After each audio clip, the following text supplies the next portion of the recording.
Shalom dan selamat pagi untuk kita semua. Ibu harap semua masih dalam keadaan sehat selalu ya.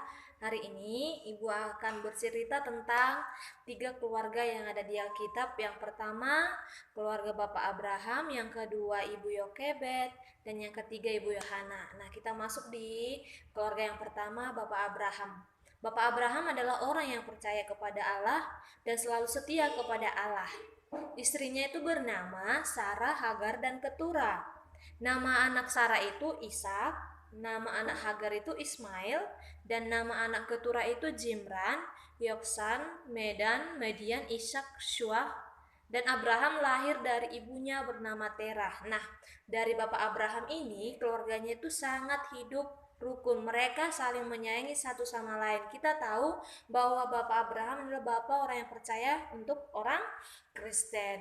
Nah, maka dari itu untuk anak-anak ibu sekalian, mari kita belajar dari keluarga Bapak Abraham. Walaupun banyak masalah yang terjadi di keluarga mereka, kita harus masing-masing bisa saling menyayangi satu dengan yang lain. Nah, keluarga Ibu Yokebed, kita tahu Ibu Yokebed itu ialah ibu dari si Musa. Musa itu disembunyikan oleh ibunya sampai berumur 3 bulan. Kenapa? Karena Raja Firaun ingin membunuh semua anak laki-laki yang lahir pada masa itu, pada masa di kerajaan Raja Firaun. Nah, kakak perempuan Musa itu bernama si Miriam. Ibu Yokebed adalah seorang pembantu ataupun seorang budak dari putri Firaun. Nah, karena Ibu Yokebed takut si Musa akan dibunuh, Ibu Yokebed berusaha menyelamatkan Musa supaya tidak dibunuh oleh Raja Firaun. Yang menyelamatkan bayi Musa ialah putri Raja Firaun sendiri ketika hendak ingin mandi ke Sungai Nil. Ibu Yokebed membuat Musa di dalam sebuah palungan dan membuatnya ke Sungai Nil.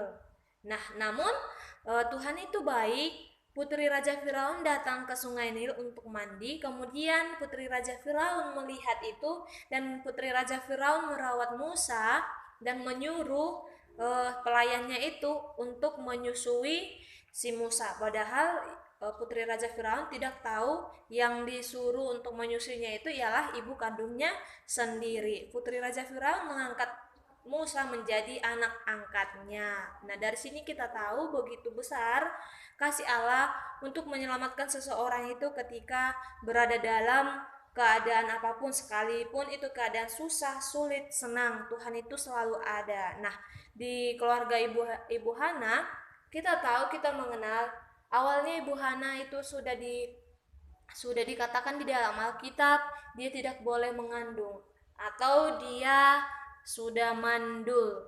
Namun karena ketekunan Ibu Hana terkenal di dalam Alkitab sebagai ibu pendoa. Dia rajin berdoa dan meminta kepada Tuhan kalau dia diberikan seorang anak, ia akan dipersembahkan untuk melayani untuk Tuhan Allah. Nah, Ibu Hana dengan iman tekun berdoa kepada Tuhan. Dia tidak jemu-jemu, dia tidak merasa berhenti menyerah ketika dia belum diberikan seorang anak.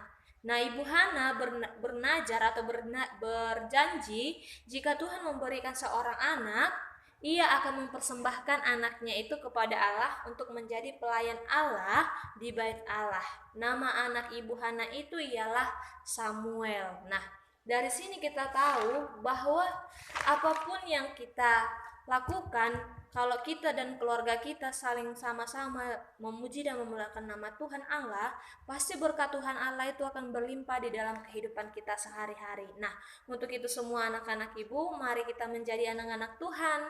Mari kita menjadi pembawa berkat dalam keluarga kita masing-masing. Nah, sampai di sini pembelajaran kita, penjelasan ini. Nanti akan Ibu kirimkan tugas, silahkan dibuka di WA Group, dan silahkan ini kalau ada pertanyaan, silahkan nanti ditanya langsung kepada Ibu. Tetap semangat, salam sehat, Tuhan berkati. Shalom.